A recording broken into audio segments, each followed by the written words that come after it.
Niining panahon nga ang putling ebanghelyo gihagis sa mga hiwi nga pagtulunan. Kinahanglan mo barug ang mga tinun-an ni Kristo sa pagpakigbisog sa paglaban sa pagtuo, nga magkausa ug alang sa tanang panahong gihatag sa Dios ngadto sa iyang katawan. Maoy hinungdan nga namugna kining tulumanon ang putling ebanghelyo. 30 minutos nga pagsabwag sa tinuod nga ebanghelyo. Kauban ni Pastor Jeremias Hangad, ang putling ebanghelyo. Tulumanon nga gihatod kaninyo sa Herald of Grace Radio Ministries Philippines. Ang putling ebanghelyo.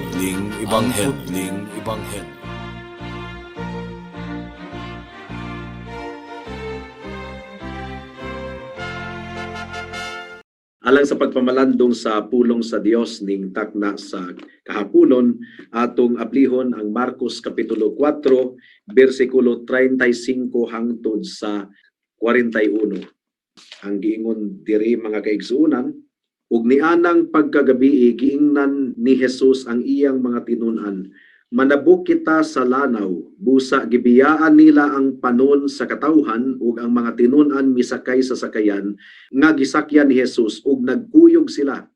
May ubang mga sakayan usab didto, unya mihuros ang usa ka kusog nga unos ug tungod sa dakong balod na sudlag tubig ang sakayan ug hapit kini mapuno.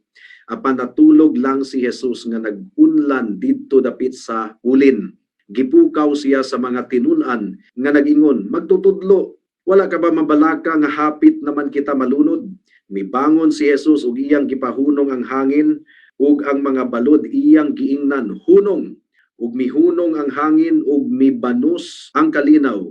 Unya miingon si Jesus kanila, nganong nalisang man kamo, wala ba kamoy pagsalig? Apan nahibulong sila pag-ayo ug nagpangutan-anay, kinsa man kining tawhana nga bisan gani ang hangin ug ang mga balod mutuman man kaniya. May the Lord bless the reading and meditation of His Word. Kining nga sugilanon mga kaigsuonan, mabasa usab nato kini sa Matthew chapter 8 verses 23 hangtod sa 27. Mabasa usab nato kini sa Lucas kapitulo 8 bersikulo 22 hangtod sa 25. Ug sa atong teksto, gipahibalo kita nga nahitabo kini on the same day nga gitudlo ni Kristo ang iyang mga sumbingay nga atong gipamalandungan ni adtong miaging mga Domingo. Ug ato usab nga nahibaw-an gikan niini nga passage nga aduna usay mga laing mga gagmayng mga sakayan nga uyog kanila. So dili lang kadtong mga sakayan nga gisakyan sa mga disciples sa atong Ginoong Hesukristo. Ug dunay kusog kayo nga bagyo nga mihuros sa ilang paglawig sa dagat mga kaigsuonan. Sumala sa gisulat ni Marcos ug ni Lucas, ang pulong nga gigamit nila naga-describe og buhawi, whirlwind, sama sa usa ka tornado or buhawi or hurricane. Kusog kaayo kadto nga bagyo mga kaigsuonan. Gani ang pulong nga gigamit ni Marcos sa pag-describe kining isog kaayo nga bagyo. So it means great, dako kaayo nga bagyo, kusog kaayo nga bagyo. Ug ang mga tinun-an sa atong Ginoong Hesukristo nagtuo gayud sila nga namiligro ang ilang kinabuhi nga mahanaw gumika ni adtong kusog kaayo nga bagyo. Ug nahitabo kadto sa dagat sa Galilea, which is actually a very large lake, lawa sa Galilea. Ug 13 kamilya ang gilapdon or gitas-on niini, ug 7 ug tunga kamilya ang gilapdon niini. And it was really capable of violent storms, mga kaigsuonan. Ug samtang mihuros ang kusog kaayo nga bagyo, si Kristo natulog didto sa sakayan. Adunay upat ka punto ang atong pamalandungan ning takna sa kahaponon. Una, the humanity of Jesus, ang pagkatawo sa atong Ginoong Hesukristo.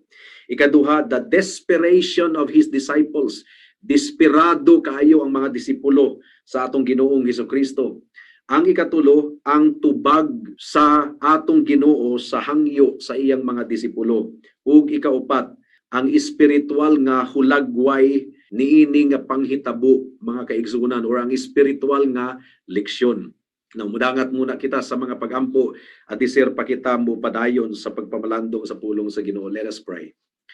Oh dear Heavenly Father, once again, nangayo kami sa imong tabang, nangayo kami sa imong kaluoy, giyahi ang imong sulugoon sa pagbatbat sa imong pulong ning takna sa kahaponon, dihugi siya pinaagi sa gahom sa balang espiritu, mao kini among gihangyo o Dios.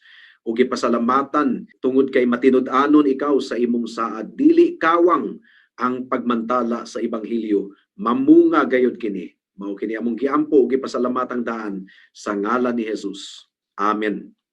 The humanity of Jesus Christ. Tinuod gayud siya nga tawo. Mao kini ang obvious kaayo, tataw kaayo nga atong mamatikdan niini nga sugilanon, mga igsuon ug mga kahigalaan. Si Jesus adunay unod, adunay lawas, tinuod gayud siya nga tawo.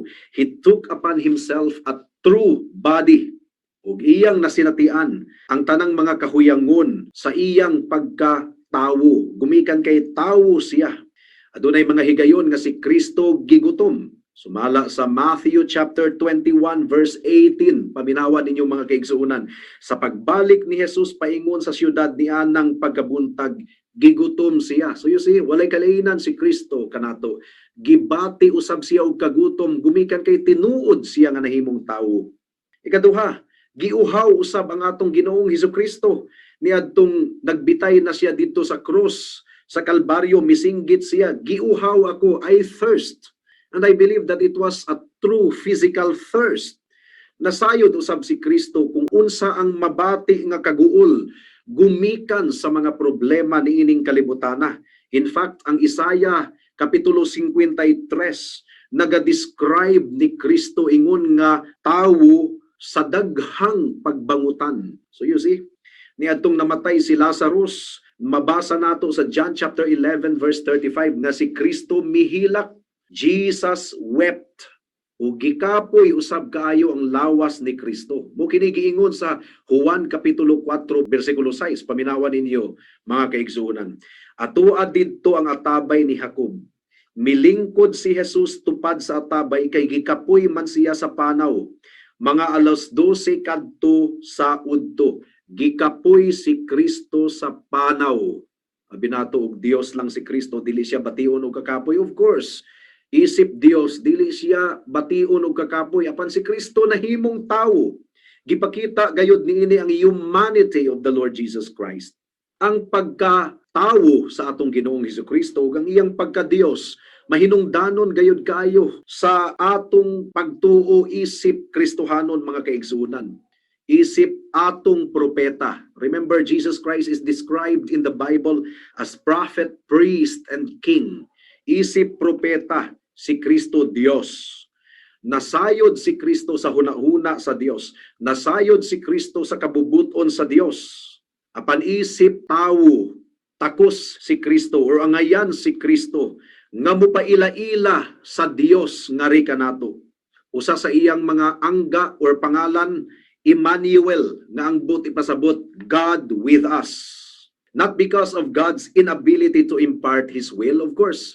May katakos si Kristo nga ipaambit ka nato ang iyang kabubuton, but because of our inability to comprehend it, wala kitay katakos nga sabton ang kabubuton sa Dios. Mao nga gikinahanglan nato si Kristo, isip Dios ug isip tawo.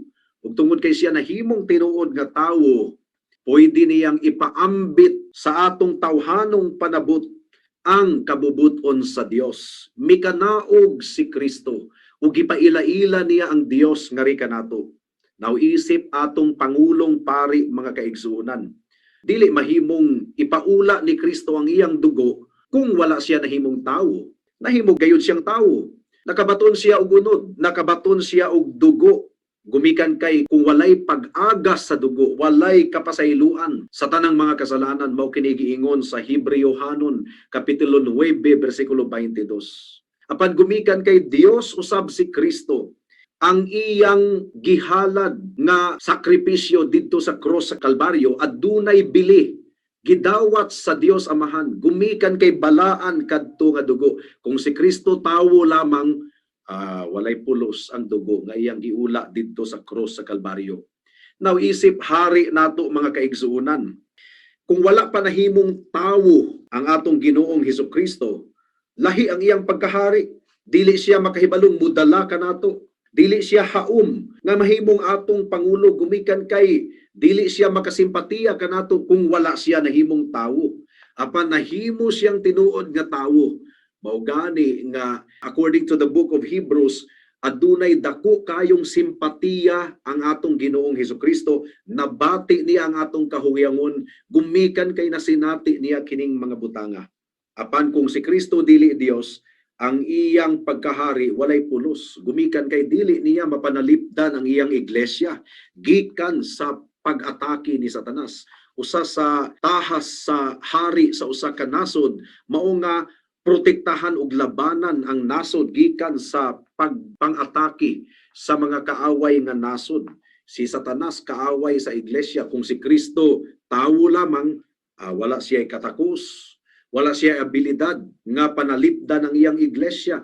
Mao nga si Kristo parihong Dios ug parihong tawo, kinahanglang dawato nato kini nga kamatuoran.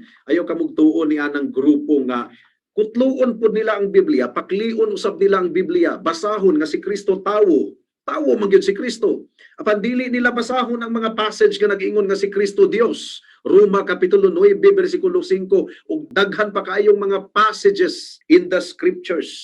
Ang tawag ni ana mga kaigsunan, deductive reasoning, lukso-lukso nga pagdumala sa pulong sa Dios. Manubag kana sila sa atong buhi nga Dios sa adlaw sa paghukom. Nakita usab nato ang kalinaw sa espiritu sa atong Ginoong Hesukristo niini nga sugilanon nga atong gipamalandungan karon. Samtang ang mga tinunan ni Kristo nangaratol na, dili na nila masabtan ang ilang gibati, ang atong Ginoong Hesukristo na hinanog og katulog. Aduna siya kalinaw. Have you ever lost sleep over a difficulty? Kung doon na kay problema, di ba? Mausahay dili ta katulog. Sa paghuna-huna sa atong problema, nabalaka ba ikaw higala igsuon? Di ka katulog. Ang katulog, usa ka na ka bunga sa huna-huna o kasing-kasing nga malinawon. Karon si Kristo, siya ang hari. Nagdumala siya sa kinaiyahan. Bisan ang mga balod, mga bagyo, mga hangin, mga huros sa kinabuhi, gidumalaan ka na sa atong Ginoong Hesukristo. O kana mo hinungdan nga nung nagmalinawon ang atong Ginoong Hesukristo apan ang iyang mga tinunan nga wala pagiyod mailhi siya sa tiunay gayod ug niadtong puntuha dili lang si Pedro kundi ang iyang mga tinunan nagduda usab kang Kristo. Napuno sila sa kabalaka ug karatol niadtong tumura. Kolosas Kapitulo 1 versikulo 16 hangtod sa 17 ang giingon diri, kay pinaagi kaniya, si Kristo ang gihisgutan ini, gibuhat sa Dios ang tanan nga atua sa langit ug ania sa yuta, makita ug dili makita, mga gahom, mga espirituhanon, mga pamunuan, mga hari ug ang tanan nga nagmando. Gibuhat sa Dios ang tanan pinaagi kaniya, pinaagi kang Kristo kuno, ug alang kaniya, diha na siya sa wala pa buhata ang tanang butang, ug diha kaniya ang tanan na hugpong. O Dios gyud si Kristo, gumikan kay diha na daw si Kristo sa wala pa daw nabuhat ang tanang mga butang. Adunay palusot niini ang grupo nga nagtudlo nga si Kristo tawo lang kuno. Diha na daw si Kristo sa huna-huna sa Dios. Palusot mga kaigsunan. Manubag gayud kana sila sa Ginoo. Si Kristo mao ang gabuhat sa tanan. Pinaagi kang Kristo gibuhat sa Dios ang tanang butang niining kalibutana. Apan si Kristo nahimong tinuod nga tawo. Isip tawo, nagsalig si Kristo sa iyang amahan ug sa kabubuton sa iyang amahan. Sa wala pa si Kristo miadto didto sa cross, sa wala pa siya nagantos.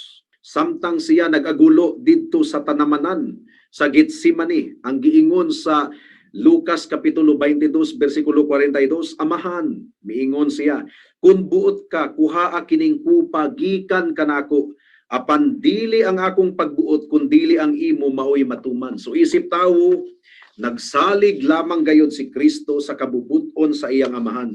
Ug ang kabubuton sa iyang amahan, mao ang matuman. Mao kadto ang unang punto. Nakita nato ang pagkatao ni Kristo ug ang pagka-Dios usab ni Kristo. Ikaduhang punto, Nakita usab nato ang kabalaka karatol sa iyang mga tinun-an.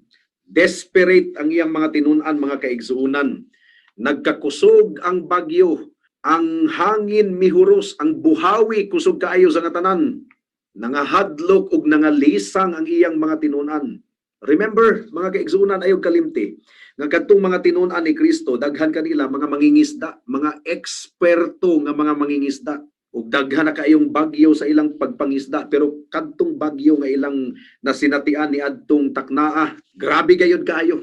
Mao nga nabalaka ug nalisang gayud sila, basig sila mamatay.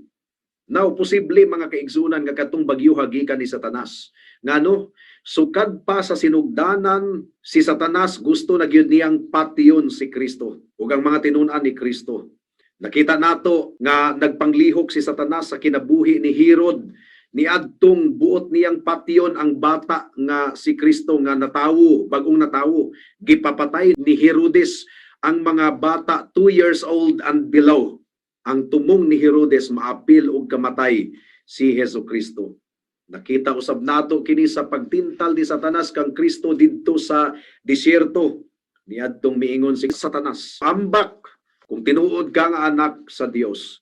Ug makita usab nato kini bisan pa sa Marcos kapitulo 8 bersikulo 33 nga bisan ang kaugalingong mga tinun-an ni Kristo naga-discourage kaniya. Ang giingon sa Marcos 8:33, apan miatubang si Jesus ug mitan-aw sa iyang mga tinun-an, unya gibadlong niya si Pedro, "Pahawa, Satanas, ang imong hunahuna iya sa tawo, dili sa Dios."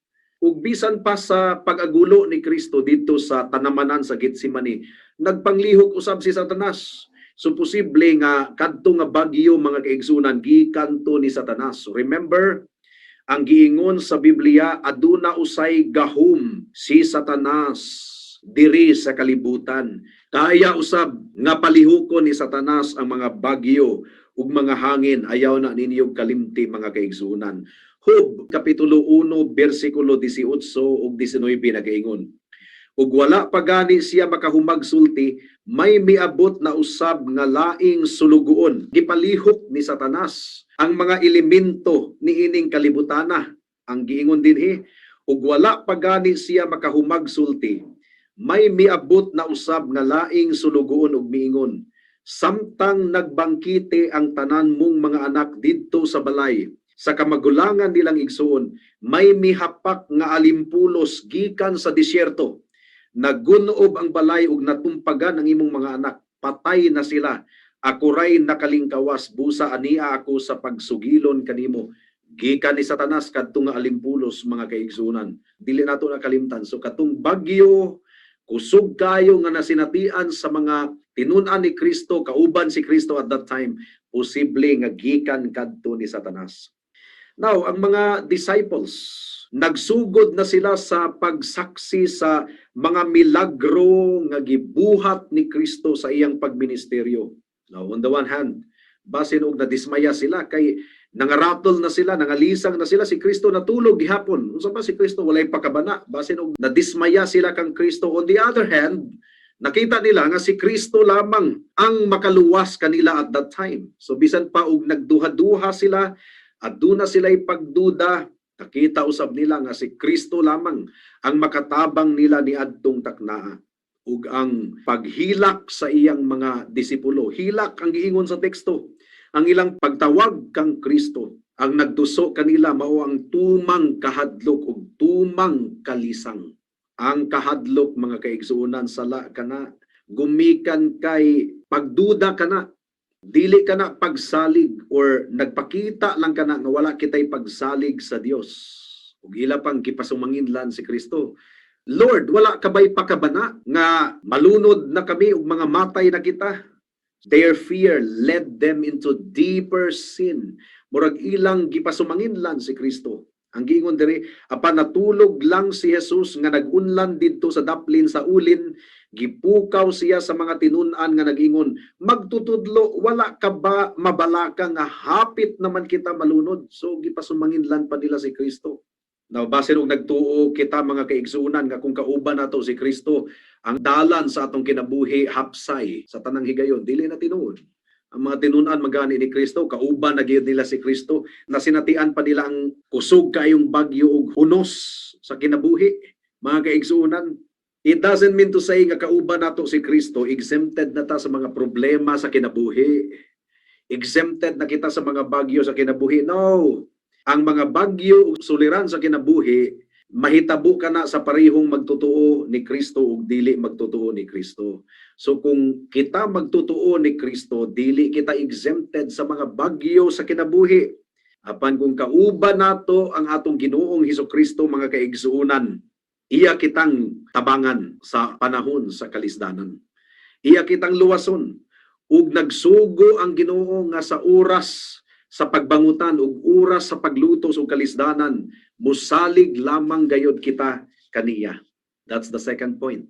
Ikatulong punto, mga kaigsuonan, ang tubag ni Kristo sa ilang pagpangaliyupo. Ang tanang mga gospel writers, Matthew, Mark, Luke, and John, lain-lain ang ilang gi-record sa tubag sa atong Ginoong Hesukristo. I mean Matthew, Mark, and Luke lang di ayo. Si Matthew, sa Matthew chapter 8 verse 26, ang iyang giingon, si Jesus mitubag, nganong nangahadlok man mo kaayo, pagkagamay sa inyong pagsalig. Unya mibangon siya ug gibadlong niya ang hangin ug ang mga balod ug mibanos ang kalinaw. Ang giingon ni Lucas kapitulo 8 bersikulo 25, ang giingon diri, ug miingon siya sa mga tinunan, hain na ba ang inyong pagsalig? So mura og non-existent na ang ilang pagsalig. Ug matod pa sa Marcos 4:40. Unya miingon si Jesus kanila, nganong nalisang man kamo? Wala ba kamoy pagsalig? So we find the unity of the authors reporting rather the same event, mga kaigsunan. And yet laing-laing anggulo ang ilang gi-record niini nga sugilanon from their own perspective. Mao nga kung atong sabton ang Biblia, kinahanglan nga atong ianggid ang nagkalain-laing bahin sa Biblia. Dili lang usa ka passage nga atong basahon, kinahanglang itandi nato aron makita nato ang kinatibuk ang sugilanon, mga kaigsuonan. Ang giingon ni Matthew, ang pagtuo kuno sa mga sulugoon ni Kristo gamay, jutay. Apan ang giingon ni Marcos ug ni Lucas, murag ang ilang pagtuo, murag wala. Murag non-existent. Mo kini ang hinungdan sa ilang kahadlok ug kalisang. Kung kita mahadlok, mga kaigsuonan, ug mabalaka, usa ka na katimailhan nga wala kitay pagsalig sa atong Ginoo. Naubisan pag jutay ra gayud kayo ang pagtuo ni adtong mga disipuluha, and yet midangup sila kang Kristo. So bisan pa og jutay ang atong pagtuo, dangup kang Kristo, unsa man ang imong kahimtang igsuon ug higala. Mo kini ang ilhanan sa tinuod nga pagtuo. Aduna may pagduda, aduna may pagduha-duha, pero kang Kristo ra gihapon mo dangup. Ang walay pagtuo, adunay pagduda, dili mo dangup kang Kristo. Pero ang tinuod nga adunay pagtuo, aduna may pagduda sa nagkalain-laing mga higayon, pero kung pangutan-on nimo sila kung asa sila mo dangup, kang Kristo gihapon sila mo dangup. Mo kanay timailhan, mga kaigsunan. And with great power, uban sa dakong gahom, gibadlong ni Kristo ang hangin, gibadlong ni Kristo ang mga balod, ug mikalma ang kahimtang. Ang soberanong nagmando sa tibuok universo makabuhat sa tanan niyang gusto. Ug sayon ra kayong gihimo kadto sa atong Ginoong Hesukristo, usa lamang kapulong. Hunong mo'y giingon ni Kristo. Ug mihunong dayon ang bagyo.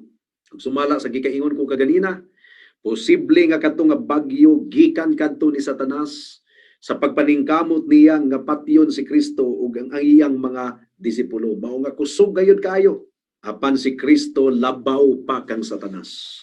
Adunay pagmando si Kristo bisan pa sa kang Satanas. Ug epektibo gayud kaayo ang sugo ni Kristo. There was a great calm. Mikalma ang kahimtang. I-picture agud ang sugilanon, mga kaigsuonan. Kusog kayong buhawi, kusog kayong bagyo, gikusog-kuso ang ilang sakayan. Unya saba pagayod kayo ang balod, kusog kayo ang huros sa hangin, hadlok kayo. Nasinatian namo ni atong misakay kamig barko. Terrible. Gauyog-uyog ang sakayan. And then sa pagbadlong lamang ni Kristo, mikalma dayon ang kahimtang. Ug ang giingon ni Marcos, perfect peace. Perpekto or hingpit nga kalinaw. Baliktad kini sa giingon nga kusog kaayo nga bagyo. Just as the storm was great, karon aduna nay tumang kalinaw. Dalaygon kayo nga atong buhi nga Dios. Ug kalit kini nga kalinaw, abdi kayo sa pagbadlong lamang ni Kristo. Now usually ang mga bagyo dili man mo hunong dayon. Bago pa lang bagyuhan kita ni adtong Disyembre, bagyong Ulysses, ang bagyo dili ka na muhunong dayon. Maganamanam ka na og palayo. So dili ka na muhunong dayon. Ang paniini nga sugilanon sa gahum sa atong Ginoong Hesukristo, mihunong dayon ang bagyo. It was a sudden calm, kalit nga kalinaw. By the power of Christ, mga kaigsunan, the storm suddenly ceased or stopped. And it was replaced by perfect quietness. Si Kristo maong nagpakalma, o si Kristo lamang ang adunay katakos nga muhatag og tinuod nga kalinaw. Mao kini giingon ni Pablo sa Filipos kapitulo 4 bersikulo 6 hangtod sa 7. Ang giingon diri, ayaw kamo kabalaka sa bisan unsa, kundili pangayua sa Dios ang inyong gikinahanglan, uban ang pagpasalamat sa tanan ninyong pagampo. Ug ang kalinaw sa Dios nga dili matugkad sa tawo, manalipod sa inyong kasing-kasing hunahuna diha sa inyong pagkahiusa kang Kristo Jesus. Mudangat na kita sa ikaupat nga punto. Atong tan-awon ang espiritual nga hulagway niini nga panghitabo. Kinahanglang dili nato kini kalimtan gumikan kay adunay espiritual nga leksyon kini nga panghitabo. Ang tanang muduol kang Kristo kinahanglang aduna gayoy desperation. Kinahanglang nabugatan gayud siya. Kinahanglang mabati niya nga wala na siya laing kadangpan pa. Ang giingon sa Matthew chapter 8 verse 25, "Save us, Lord, luwasa kami. Mga laglag na kami, mga matay na kami." Ang bot pasabot ni ana, Ginoo, kung dili nimo kami tabangan, mamatay kami, malaglag kami. So there was a great fervency sa ilang pagdangup kang Kristo. Tiunay gayud ang ilang pagdangup kang Kristo. Dili luwason sa Ginoo ang hilaw nga pagduol kaniya. Mura og hilaw, dili tinud-anay nga pagduol kaniya. Now, ang mga tinun-an ni Kristo, midangup sila kang Kristo lamang, gumikan kay si Kristo lamang ang tuburan sa kaluwasan. Sa atong kalag mga kaigsuunan, kinahanglang mabati nato ang kabugat sa atong sala. Kinahanglang mabati nato ang kabugat sa atong salaod at tubangan sa Dios.